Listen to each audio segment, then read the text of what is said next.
Hey, what's up guys, Roxol here. In today's video, I'm going to be looking at every perk change on the recent 8.3.0 mid-chapter patch, and ranking them based on how good I think each change was. This will not be really considering how meta they are, or just how good was the change for the perks overall. We will be starting from the bottom and working our way up. Now for the F tier we got nothing. There's nothing in the D tier either, as I actually don't think any of these changes were necessarily bad for the perks overall. Some I'm not a huge fan of, which we'll get to in the C tier, but they definitely are all better than their old counterparts to me. Beginning from the C tier, I think my least favorite perk change goes to both of the teamwork perks. Those being Teamwork Collective Stealth and Teamwork Power of 2. Basically what these perks do is give you an effect after you heal somebody and stay within range of them. Power of 2 gives both of you 5% haste when staying within range, and Collective Stealth removes scratch marks. The buffs they got in this patch are their cooldowns removed, and an increase to range from 12 to 16 meters. Additionally, they both have a 4-second linger effect now when you go out of range. These buffs are definitely nice for these perks, but I still believe these perks are kind of just fundamentally flawed. I think grouping up is one of the worst things you can do as Survivor most of the time, as it gives the killer a lot of free pressure.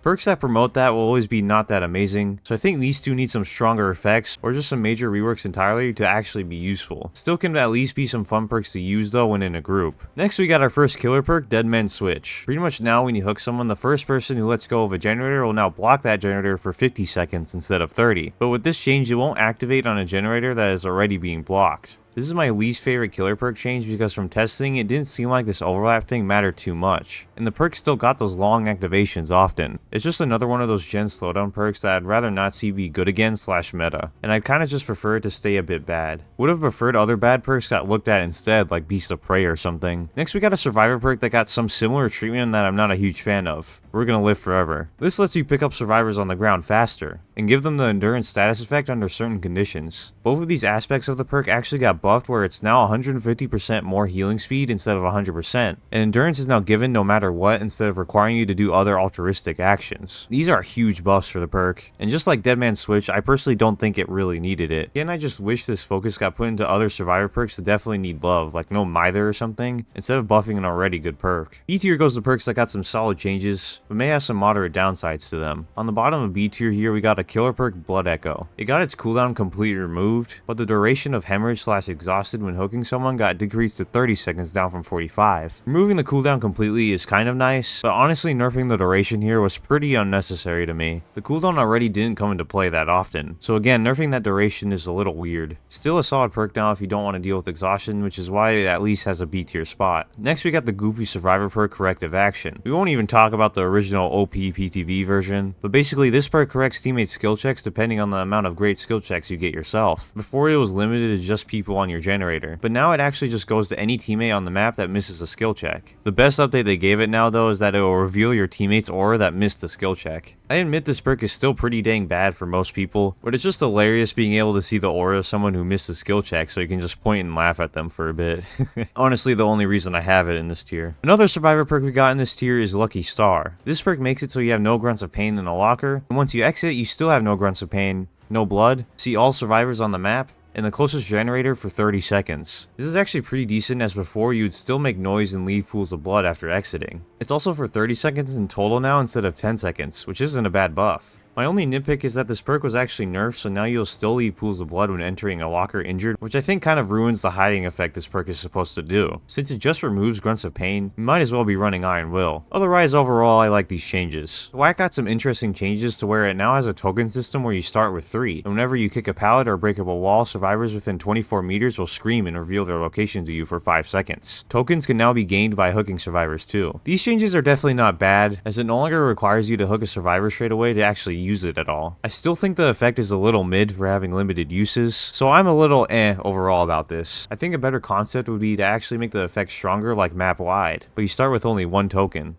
Next we got our second anti-exhaustion perk change, and this one is to genetic limits. It now gives exhaustion to a survivor after they get injured by any means. Definitely a solid change, as this perk before was pretty niche, only giving exhaustion to people after heals. Now it's something that happens constantly. A shorter effect, but still pretty nice. I think my only gripe with this one is that I think the duration should still be a bit longer, maybe to 10 to 15 seconds, as 8 seconds can be pretty easily taken away mid-chase if you walk. Quick Gambit now shows you survivors across the entire map while you're being chased instead of having a range limit, but now only progresses gens by 5% instead of 8, and has a cooldown once you get hit. Not an awful effect now, as you can use it in solo queue to actually avoid teammates while getting chased. I don't mind the cooldown, but I think the gen progress part should be a bit stronger with that cooldown being included now. Nerfing it felt a little unnecessary. Now we have Inner Focus. It still shows you other survivors' scratch marks, but now it reveals auras of survivors that get hit no matter the range. This is pretty much an opposite effect of Quick Gambit, where you can use it to avoid the person getting chased. It also can be used to save somebody that is getting tunneled if you don't know where they are, which is pretty huge. I think the only problem I have with this perk is that I kind of wish the scratch marks part was toggleable in game, as it can get a bit annoying seeing other scratch marks all the time. Voice was seen as one of the worst survivor perks in the game, so I'm real happy to see some love for it here. Pretty much it still has the effect of leaving no scratch marks after a generator is fully repaired, but it is now 14 seconds instead of 10. The bigger change though is whenever you start repairing a generator with this perk, the killer's aura gets revealed to you for 6 seconds. This is some huge aura reading, as it can tell you who the killer is right when the game begins. It also can be used mid-game to tell where someone is getting chased, or just where the killer is in general. Even with that huge buff, I still think the old effect is pretty bad, and a 4-second buff doesn't do that much. Still whatever to me, as the additional effect is so good now. Next in B tier we got Hex Crowd Control. This now will permanently block up to 5 windows on the map people fast fall instead of just doing it for a limited duration. Definitely a nice and fair change in my opinion, as it is a Hex perk. It will always be pretty map dependent though, because there are some maps that almost have no vaults. Still a better perk overall that I can see having some fun use on certain maps now. Finally, at the top of this tier, we got another nice buff to a personal favorite perk of mine, Machine Learning. This perk used to make it so every second generator you kicked would become compromised, and whenever that gen gets completed, you would get 10% haste and undetectable for 60 seconds. Now the compromise effect just happens on any generator you kick, instead of requiring you to kick 2. As someone who uses this perk a lot in my haste builds, this is pretty huge, as now you can give any gen you want the compromise effect instead of feeling like you're forced to put it on some other one. Not gonna make this perk extremely viable or anything, but for haste gamers like me, this is a great one. Now we got the A tier perks, where I'd consider these changes very solid overall, with just some minor downsides to them. Distortion begins this tier, and I think the changes they did to this perk are really smart. Tokens are still used whenever a killer sees your aura, but now it blocks the aura and scratch marks for 12 seconds instead of 10. The bigger changes though are that it now starts with 1 token instead of 3, and tokens now can only be built while in chase with the killer instead of just being in the terror radius. I love these changes because this perk promoted a very unhealthy playstyle of just hiding the whole game, but now it promotes a much more active playstyle to get value out of. The only thing that bugs me a bit is I think more tokens should be able to be earned during chase, since the effect isn't that strong on its own. Predator is our next perk in this tier, where before all it did was make scratch marks spawn closer together. Now it reveals the aura of a survivor after you lose chase for 6 seconds, and then goes on cooldown for 40 seconds. This can actually be a pretty nice effect for newbies, or something you can get some use out of losing chase on purpose for advanced people. A lot better than its older version, which often felt disadvantageous to use for me more often than not. Still not amazing, especially because of that cooldown though. Stanchion Tactics was another very niche perk in its old state, and it was another one of those perks that got its effect changed from the original change in the PTB. We won't talk about the PTP change here, but now it still reveals pallets to you, and whenever someone drops a pallet, their aura gets revealed to you for 10 seconds. This is amazing for killers that have powers that go through walls like Artist, Pyramid Head, and Vecna, since you can just easily predict where a survivor is going to go instead of just having to guess. I think it's a great change overall, as its old effect on its own wasn't really that useful unless you're doing some advanced clown tactics. Doesn't make it useful across the board, as for most basic killers you don't need to know where a survivor is going to go after they drop a pallet. Also, I do find the constant yellow auras everywhere a bit annoying, and I kind of wish there was some sort of option to have it on or off for this perk, similar to my Inner Focus idea. Leverage was a perk that was pretty darn bad in its old state, because it only really started becoming useful when the match was already over. Now it grants a 50% healing speed debuff to any survivor who performs an unhook action for 30 seconds. This is mainly a counter to Will Make It, which is a very common perk in solo queue games. So honestly, I think this is a huge W perk change overall. A lot of killers can get use out of this, especially the high mobility ones. The only problem I have with this change is that it can promote camping / tunneling even more, as the healing speed prevents them from getting to that full health state. For non-meanie people like myself though, who just go for the unhooker, this is really nice. Now finally, we have my favorite 2 killer and survivor perk changes in the S tier, which I don't really have any major problems with. My favorite killer perk change goes to Deathbound. This perk still activates whenever a survivor heals another survivor, but now has no range requirement. They will scream and be constantly oblivious once they are at least 8 meters away from the other survivor. This obliviousness will last until they are hit. Now the reason why I love this perk change so much is that it can honestly work for any killer now, as even the less mobile killers will get value out of this with a survivor that is constantly oblivious until they get hit. It also just gives you great information telling you where people are healing. Overall, a very solid perk change all around that I don't really see having any downsides. Good job on this one, Behavior. Another one that I love is the changes to the perk Blood Rush. This survivor perk now activates whenever you get unhooked or unhook yourself for 60 seconds. Whenever you press the active ability button, it will instantly recover you from the exhausted status effect. Important to note, this perk does deactivate when performing a conspicuous action, or when the exit gates are powered. This change is huge for the perk as it can be used to get like 2 uses out of balanced landing possibly, or like 2 sprint bursts. Before it had so many major requirements and downsides, it was pretty much unusable, but now it has become a very viable option that I can see a lot of exhaustion perk users throwing in their builds now. Another well done job on the changes for this one.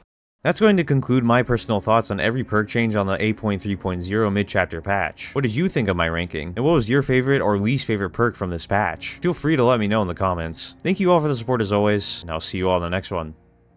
Peace. Rock skull.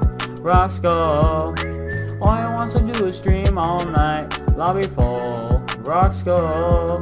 Never gonna play with me, but it's alright.